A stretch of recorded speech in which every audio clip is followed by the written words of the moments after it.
أهلا بيكم أصدقائي.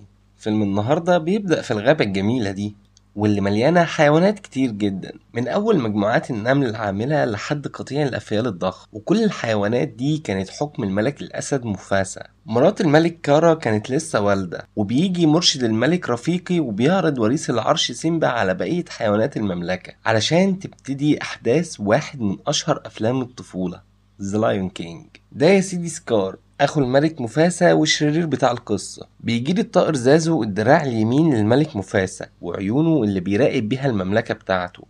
بيبلغ سكار ان اخوه الملك في الطريق ليه، وان هو احسن له يشوف عذر علشان ما جاش الاحتفال بسيمبا وريث العرش. سكار كان متضايق منه فبلعه، بس بيجي مفاسا وبيخليه ان هو يطلعه من بقه. بنعرف من كلام مفاسا وسكار ان سكار متضايق لانه كان هو الوريث لحد ما سيمبا جه وخد مكانه، وكمان كان باين عليه ان هو بيحقد على الملك اخوه ومستني ان هو يخلص منه في اقرب وقت. مفاسا ما كانش عارف يعمل ايه معاه، وكان رأي زازو ان ينفع ان هو يعملوه سجادة قدام العريم بتاعهم. وبيني وبينك ده اللي كان المفروض يحصل. بيكبر سيمبا شوية وبيقعد يتنطط هون علشان يصحي باباه بدري قبل شروق الشمس. بيصحى الملك فعلا وبياخده وبيطلعوا بره ويتفرجوا على الشروق. الملك مفاسا بيعرف ابنه حدود المملكة بتاعتهم، وان كل الاراضي اللي واقعة تحت الشمس دي هي المملكة. بيسأل سيمبا عن المكان الضلمة اللي هناك ده. الملك بيعرفه ان المكان ده خارج حدود المملكة، وبيحذره ان هو يروح هناك. بيتمشوا سوا والملك بيفضل يشرح له دورة الحياة في الغابة، وبيعلمه ان لازم يحترم كل الحيوانات، حتى الحيوانات اللي هم بيفترسوها وبيتغذوا عليها. بيجي لهم الطائر زازو علشان يقول للملك تقرير الصباح، والملك بيدي لسيمبا درس في الانقضاض على زازو. بس بعدها بيجي لهم اخبار ان في ضباع دخلت ارض العزة. بيؤمر الملك بان زازو يرجع سيمبا للبيت، وبيروح هو علشان يواجه الضباع. سيمبا كان متضايق ان هو ما راحش معاه. بيروح بعدها لعمه سكار وبيعرفه ان باباه لسه موريه المملكة اللي هو هيحكمها لما يكبر. ساعتها سكار بيسأله طب هو وراك المكان الضلمة؟ فبيقول له لأ، وكمان حذرني ان انا اروح هناك. بيحاول ساعتها ان هو يسخن سيمبا علشان يروح هناك، وبيقول له ان هي مقبرة افيال. سيمبا بعدها بيروح لنالا صاحبته وبيقول لها ان لقى مكان حلو علشان يروحوا يلعبوا فيه. لما مامته بتسأله عن المكان بيكذب عليها وبيقول ان هو هيروح عند نبع المية، والملكة بتوافق ان هم يروحوا بس بشرط ان زازو يروح معاهم. وفعلا بيبدأوا طريقهم وزازو بيروح معاهم، وسيمبا بيقول لنالا ان هم هيروحوا مكان جديد وهو مقبرة الافيال. زازو بيبقى فرحان بشكلهم وهم سوا، وبيقول لهم ان هم هيتجوزوا لما يكبروا. بس سيمبا بيقول له دي اول حاجة هلغيها لما اكبر وامسك الحكم، وكمان انا هرفدك لما ابقى ملك، فلازم تسمع كلامي احسن لك. بيعرفوا ان هم يسهوا زازو وبيهربوا منه وبيروحوا ناحية الارض الضلمة، بس بيقدر ان هو يوصل لهم تاني، وبيقول لهم ان هم كده بعدوا قوي عن ارض العزة ولازم يرجعوا تاني. بتطلع ان الارض دي مش اقبرة افيال، دي ارض الضباع اعدائهم. بيجري سيمبا ونالا والضباع بتعرف ان هي تمسك زازو، وكانوا عايزين ان هم ياكلوه. لما بيرجع سيمبا علشان ينقذه الضباع بتطارده. بيتزنق سيمبا ونالا والضباع كانوا هياكلوهم خلاص، بس ساعتها بيظهر الملك مفاسا واللي زازو كان راح وجابه. طبعا ضرب الضباع كلها وانقذ ابنه نالا منهم، بس بعدها زعق لسيمبا علشان هو ما سمعش كلامه وبياخدهم وبيمشوا. وكل اللي حصل ده كان سكار واقف وبيتفرج عليه من فوق. زازو بياخد نالا يروحها، ومفاسا بيتكلم مع سيمبا وبيفهمه ان اللي عمله ده غلط وبيتصالحوا بعدها. بنرجع للضباع اللي بيظهر لهم سكار، واضح ان هو متفق معاهم، كان جايب لهم اكل وبيعاتبهم علشان بعت لهم سيمبا لحد عندهم وهم ما قتلوهوش، وبيخطط معاهم علشان يقتلوا مفاسا وسيمبا. وبيعرفهم ان هو لما يبقى ملك مكان اخوه هيسيبهم ان هم يطلعوا ويعيشوا في ارض العزة. بعدها بياخد سيمبا في وادي كبير وبيطلب منه ان هو يستنى باباه علشان عامل له مفاجأة، في الوقت اللي الضباع كانت مستنية إشارة منه علشان تهجم على الجاموس البري وتخليه يجري ناحية سيمبا. وفعلا الضباع بتخليهم يجروا ناحية المكان اللي فيه سيمبا اللي كان بيحاول ان هو يهرب قبل ما يدوسوا عليه ويقتلوه. بيروح سكار لمفاسا ويقول له ان القطيع راح للممر وان سيمبا موجود هناك. ساعتها بيتعلق سيمبا في فرع شجرة علشان القطيع ما يدوسش عليه، وبيوصل مفاسا وبيشوف المنظر اللي ابنه فيه فبينزل علشان ينقذه. بيقدر فعلا ان هو يوصل ليه وبيقدر ان هو يطلعه على صخرة جانبية وينقذه، وبيتعلق هو في الصخور وبيحاول ان هو يطلع، وبيطلع من اخوه سكار ان هو ينقذه. بس طبعا سكار بدل ما ينقذه بيزقه وبيوقعه على الارض. بينزل سيمبا بيلاقي ابوه واقع ميت على الارض. بيطلع سكار وبيحسس سيمبا ان هو سبب في موت ابوه الملك، وبيقول له انه لازم يهرب بعيد وما يرجعش هنا تاني ابدا. وبعد ما بيجري سيمبا بيطلب بعدها من الضباع ان هي تروح وراه وتقتله. بيفضل يهرب سيمبا والضباع بتجري وراه تطارده، بس بعد شويه بيدخل منطقه مليانه شوك والضباع بتخاف ان هي تروح وراه فبيسيبوه. وكان رايهم ان هو استحاله يرجع تاني، ولو رجع هيبقوا يتعاملوا معاه ساعتها. في ارض العزه سكار بيبقى الملك وبيسمح للضباع ان هي تيجي وتعيش معاهم. سيمبا كان تايه في مكان مقطوع والطيور الجارحة كانت ملمومة حواليه، بس بيجي تيمون وبومبا وبيهشوهم من عليه. بيلاقوا ان هو لسه صاحي ويفضلوا يتناقشوا يخلوه معاهم ولا لا. فعلا بياخدوه معاهم وبيفوقوه. بيشكرهم سيمبا على انقاذهم ليه. بعدها بيلاقوا ان هو مكتئب فبيحاولوا ان هم يفكوه شوية. بيعرفهم ان هو مش هينفع يرجع تاني لأرضه، وهم كمان بيقولوا له ان هم زيه منبوذين. بيروح معاهم سيمبا وبيقرروا ان هم يعيشوا سوا. كان جعان وعايز ياكل بس ما كانش عندهم غير دود. سيمبا كان قرفان في الأول، بس بعدها بياكل من أكلهم وبيعيش عيشتهم. وبيفضل معاهم سيمبا لحد لما بيكبر وبيبقى أسد كبير شبه أبوه مفاسا بالظبط. هناك في أرض العزة كان سكار حابس زازو، والضباع بتيجي تقوله إن مفيش أكل ولا مية في المكان. وبنروح هنا للقرد رفيقي اللي بيكتشف إن سيمبا لسه عايش وما ماتش. ساعة ما بومبا كان بيجري ورا حشرة وبتظهر ساعتها نالا، بس بتكون كبرت هي كمان وبتجري وراه وكانت عايزة تصطاده. بيتزنق بومبا وكانت خلاص هتاكله، بس ساعتها بيظهر سيمبا وبيتخانق معاها وكانوا لسه معرفوش بعض. بس بعد شوية سيمبا بيعرفها وبيقول لها ان هو يبقى سيمبا، وبيبقوا مش مصدقين ان هما شافوا بعض من تاني. بيعرفها على اصحابه تيمون وبومبا، وهي بتقوله ان الدنيا هتتقلب لما يعرفوا ان سيمبا لسه عايش. وبتعرفوا ان سكار قال لهم ان سيمبا مات في الحوار بتاع القطيع بتاع زمان ده، وان هو دلوقتي لازم يرجع علشان كده هو الملك الحقيقي. بتعرفوا ان سكار سايب الضباع تتحكم فيهم وتعيش في ارضهم، وان المكان كله بقى خراب ومفيهوش ولا اكل ولا ميه. بس سيمبا برضه ما بيبقاش عايز ان هو يرجع. بيقعد يتكلم مع نفسه بعدها، وكان شايف ان كل اللي حصل زمان ده بسببه غلطته. بيظهر له بعدها القرد رفيقي، بس سيمبا ما بيكونش عارف هو مين ده. بيفضل يتكلم معاه بس برضه سيمبا ما كانش فاهمه. بس ساعتها بيقول له القرد ان هو عارف انه ابن مفاسا، وبيقول له ان ابوه لسه عايش وبياخده علشان يشوفه. بيخليه يبص في الميه وبيتخيل ان هو شايف ابوه. والقرد بيقول له ان باباك لسه عايش جواك. كمان بابا بيقول له انه لازم يفتكر هو مين وابن مين، وان هو يبقى الملك الحقيقي. بيقرر سيمبا بعدها ان هو لازم يرجع لارضه من تاني. نالا كانت بتدور على سيمبا وبتسأل تيمون وبومبا عليه، ورفيقي بيقول لهم ان هو رجع من تاني لارض العزة. فعلا بيوصل سيمبا لارض العزة، واللي بيلاقيها ان هي بقت خراب ومتدمرة كلها. نالا راحت وراه وكان معاها تيمون وبومبا، وبيعرفوه ان لو الخرابة دي امرها يهمه فهم معاه في اي حاجة عايز يعملها. بيخططوا علشان يعدوا من الضباع اللي منتشرين في كل مكان. تيمون وبومبا بيعملوا نفسهم تهم لحد ما سيمبا ونالا بيعدوا. بيطلب منها سيمبا تروح لمامته ويخليها ان هي تجمع القطيع بتاع الاسود كله. بيشوف مامته بعدها، وسكار كان بيزعق لها علشان ما بقوش يصطادوا وكمان بيضربها. ساعتها بيدخل سيمبا وبيفتكروا ان هو مفاسا. سيمبا بيعرفهم بيه وبيطلب من عمه ان هو يتنازل عن الملك، بس هو بيتحامي في الضباع بتوعه، وكمان بيقول للقطيع ان سيمبا هو السبب في موت مفاسا زمان. بيحاصر سيمبا هو والضباع، وكان في نفس الموقف بتاع ابوه زمان. وساعتها بيعترف له سكار ان هو اللي قتل مفاسا. سيمبا بعدها بيقدر ان هو يطلع ويمسك سكار، وبيخليه يعترف ان هو اللي قتل مفاسا قدام الناس كلها. بتبدأ المعركة ما بين الضباع والاسود. سيمبا بيشوف سكار وهو بيهرب في وسطها، بيروح وراه وبيزنقه في حتة عالية. الضباع كانت شايفة اللي بيحصل، بس لما سكار اتهمهم ان هم السبب في اللي حصل انسحبوا ومحدش ساعده. سيمبا مرضيش ان هو يقتله وقال له هنفيك بره ارض العزة، بس سكار برضه هاجمه تاني علشان يخلص عليه. وساعتها سيمبا ضربه ووقعه لتحت جنب الضباع. طبعا الضباع بعد اللي سمعوه منه بيحوطوه وبيخلصوا عليه. وبيرجع سيمبا لنالا ولمامته وبيطلع على صخرة العزة علشان يبقى هو الملك الجديد لأرض العزة ويكمل مشوار أبوه الملك مفاسا. بترجع تاني أرض العزة لجمالها، وبترجع الحيوانات تاني علشان تعيش فيها زي زمان. وسيمبا ونالا بيخلفوا وريث للعرش، وبيقدموا القرد رفيق للحيوانات زي ما قدم ابوه. اهلا بيكم اصدقائي. فيلمنا النهارده ذا لاين كينج الجزء الثاني. زي ما شفنا في الجزء الاول ان الاسد سيمبا انتقم من عمه سكار وقدر ان هو يبقى الملك الجديد لارض العزة، وعرفنا ان سيمبا اتجوز من نالا. وهنشوف في الجزء الثاني المملكة كلها وهي بتحتفل بميلاد كيارا بنت سيمبا، والحيوانات كلها بتنحني بنت الملك سيمبا. وبنشوف هنا تيمون وبومبا وبيكونوا فرحانين بكيارا، واللي بتكون برضو طالعة لابوها سيمبا فضولية وبتكون عاوزة تعرف ايه اللي بعد ارض العزة. باباها بيحذرها وبيقول لها ما تروحيش بعيد علشان هيكون في خطر عليكي، وكيارا بتقول له حاضر وبتمشي. سيمبا ما كانش مطمن على كيارا، فبيطلب من تيمون وبومبا ان هم يروحوا وراها علشان يخلوا بالهم منها. كيارا وهي بتلعب مع الفراشة بتشوف فجأة ارض بعيدة وجميلة وتبقى عايزة تعرف ايه اللي هناك.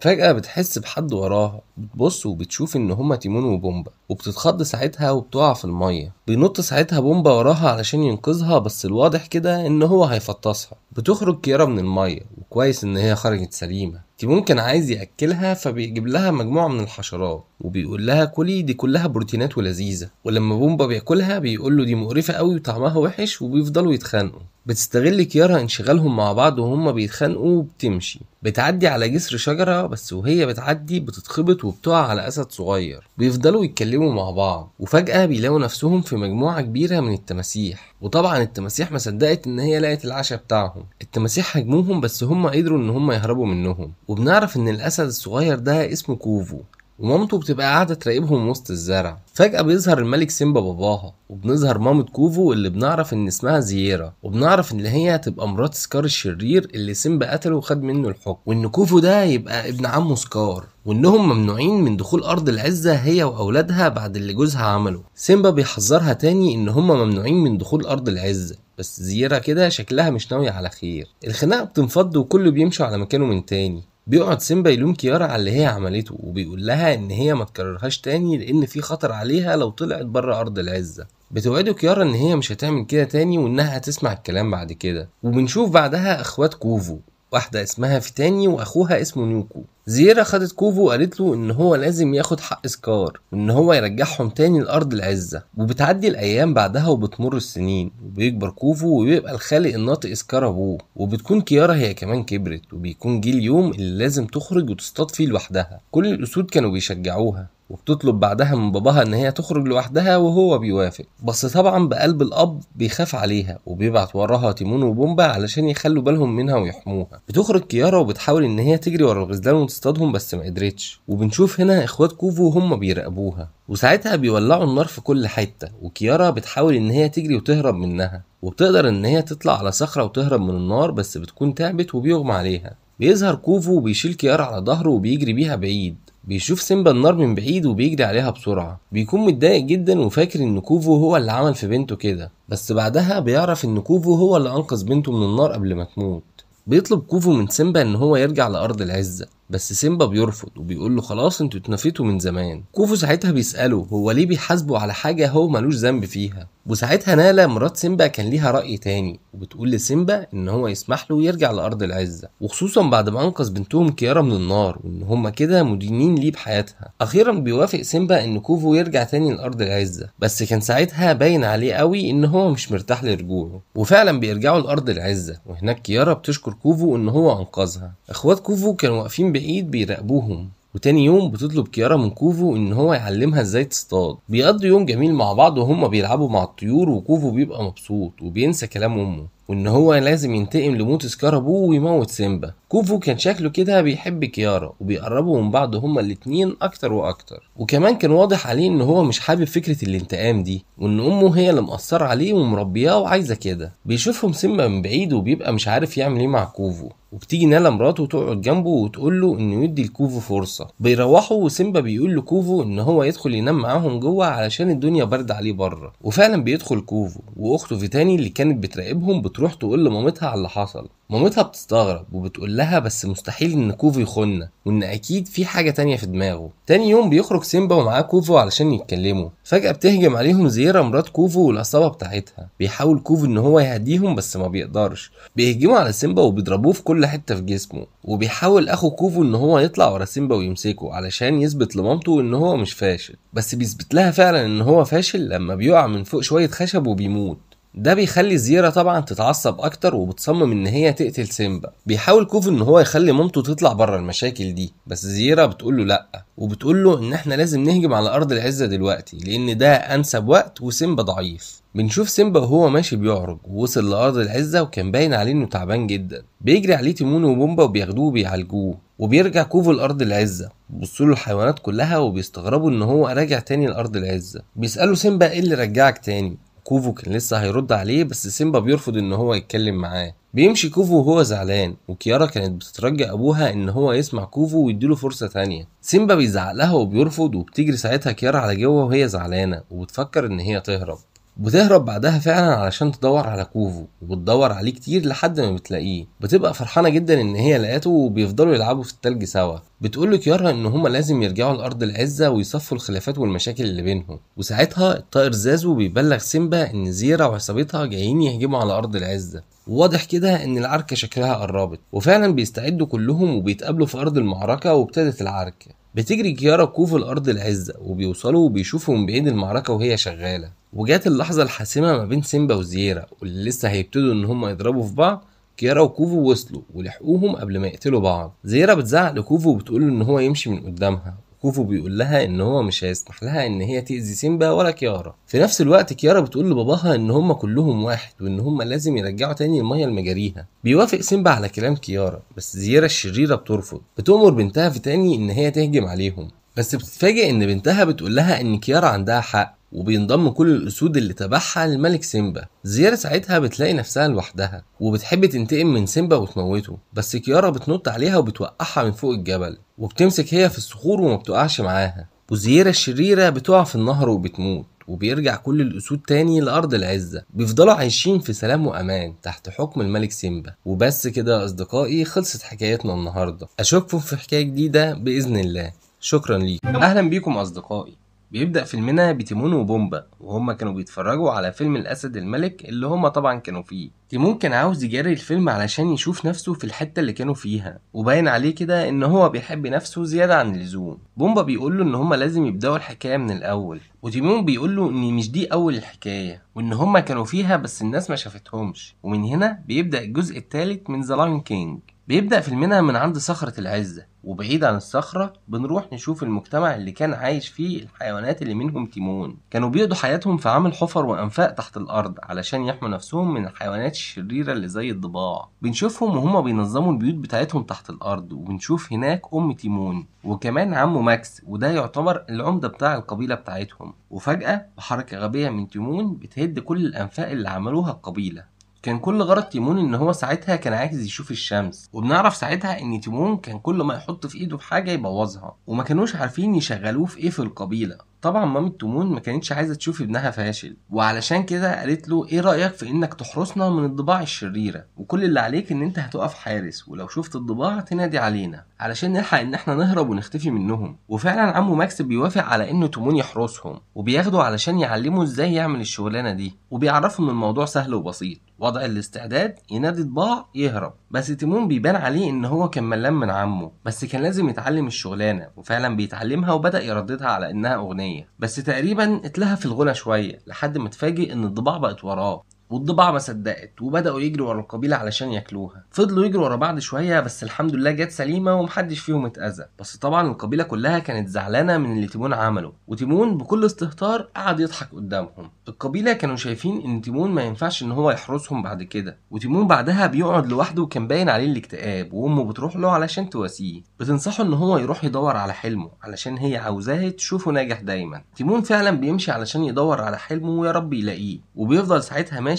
لحد ما بيقابل القرد العجوز، وبيقوله تيمون ان هو عايز يعيش في مكان يكون كويس. فالقرد بينصحه ان هو دايما يبص ورا اللي قدامه، وفعلا تيمون بيعمل بنصيحته وبيبص ورا اللي قدامه، وبيلاقي ساعتها صخرة ارض العزة. بيقرر ان هو يوصل لهناك، وبيفضل ماشي بسرعة وسط الزرع لحد بعدها ما بيخبط في بومبا، وبيتخضوا هما الاتنين. بيتعرفوا على بعض، وتيمون بيستغل ده علشان بومبا طبعا زي ما انتوا شايفين شبه البقرة وهيقدر يحميه. بومبا بيشيل تيمون على ظهره وبيفضل ماشي بيه لحد ما بيوصل لصخرة ارض العزة. بيلاقوا كل الحيوانات متجمعة هناك وبيحتفلوا بعيد ميلاد سيمبا زي ما شفنا في الجزء الاول. بيمشي تيمون وبومبا وسط الحيوانات، بس بومبا شكله كده عاجك في الاكل وعمل بومبا كبيرة خلى كل الحيوانات يغمى عليهم من الريحة. وباقي الحيوانات بيفتكروا الحيوانات اللي اغمى عليهم انهم بينحنوا لولي العهد الجديد سيمبا، وساعتها بينحنوا زيهم لولي العهد. وتيمون وبومبا بيكملوا مشيهم لحد ما بيوصلوا لمكان جميل، وبيقرروا ان هم يناموا فيه لتاني يوم. تاني يوم بيصحوا على صوت عالي، بيخرجوا بره بيلاقوا حيوانات كتير شكلهم كده عاملين حفلة،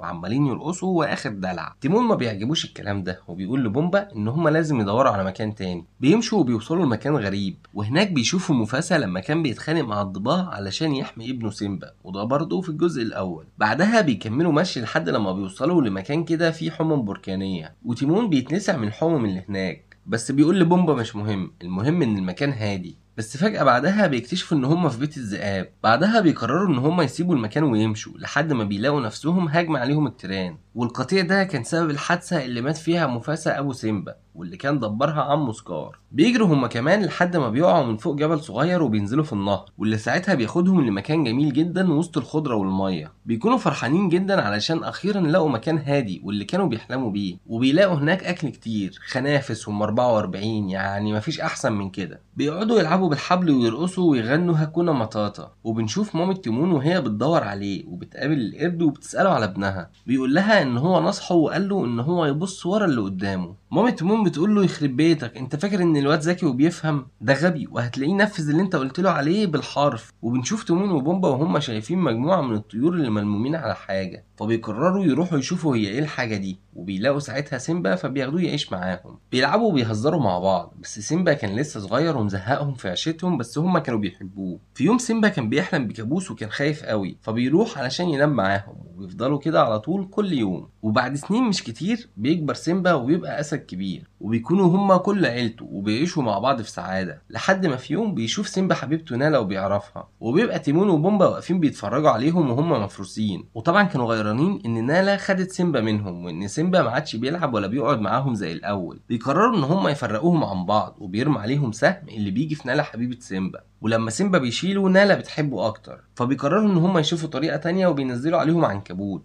العنكبوت بيشوف عنكبوتة وبيحبها، وبيعملوا وراهم عش مليان كل قلوب. بيفشلوا لتاني مرة ان هم يفرقوهم عن بعض، وسيمبا ونالا كانوا بيحبوا بعض كل مرة اكتر. تيمون وبومبا بيكلموا نالا وبيعرفوا منها ان سيمبا رجع علشان يرجع تاني المملكة بتاعته من عمه سكار، وعمه سكار ده زي ما احنا عارفين هو كان السبب في موت باباه، وان هو اتحالف مع الضباع. ونالا ساعتها بتقول لهم ان هم لازم يروحوا علشان يساعدوه، وبومبا بيبقى عاوز يروح علشان يساعده، بس تيمون بيقول له ان سيمبا هو اللي ابتدى وسابنا. وبومبا ساعتها بيقول له احنا كلنا عيش وخنافس مع بعض وما ينفعش ان احنا نسيبه. وبيقرر بومبا ساعتها ان هو يروح يساعد سيمبا، بس تيمون كان متضايق وزعلان علشان هيبقى لوحده وبيحس بالندم، علشان كده بيقرر ان هو يروح ورا بومبا بسرعه. وبيوصلوا بعدها لارض العزه. تيمون بيلبس رقاصه وبيقعد يهزر الضباع علشان يلهيهم ويبعدهم عن سيمبا علشان يقدر هو ونالا يدخلوا. بس اللي ما شفناهوش في الجزء الاول ان الضباع بعدها بتطلع تجري وراهم، وفي طريقهم تيمون بيشوف مامته وعمه ماكس. تيمون بيعرفهم على صاحبه بومبا، وساعتها مامته بتسأله على اللي هو لابسه ده، بس هو بيتوه ويقول لها ماما خلينا في اللي احنا فيه دلوقتي. كان لازم يشوفوا طريقة بسرعة علشان يلهوا الضباع ويساعدوا سيمبا، وفعلا بينجحوا ان هم يلهوا الضباع ويتريقوا عليهم، بس الضباع ساعتها كانت بتتغاظ وتجري وراهم. في نفس الوقت بتكون مامة تيمون وعمه ماكس بيحفروا انفاق تحت الارض، والارض بتبتدي تتشقق وتتكسر تحت الضباع، بس بيكون فاضل لها تكة علشان تبلع كل الضباع. بيكسر تيمون حاجز الخوف اللي جواه وبيجري ينزل يشيل اخر عمود، والارض بتتشق وبتبلع كل الضباع. بنشوف بعدها سيمبا وهو بيرمي سكار من فوق الجبل،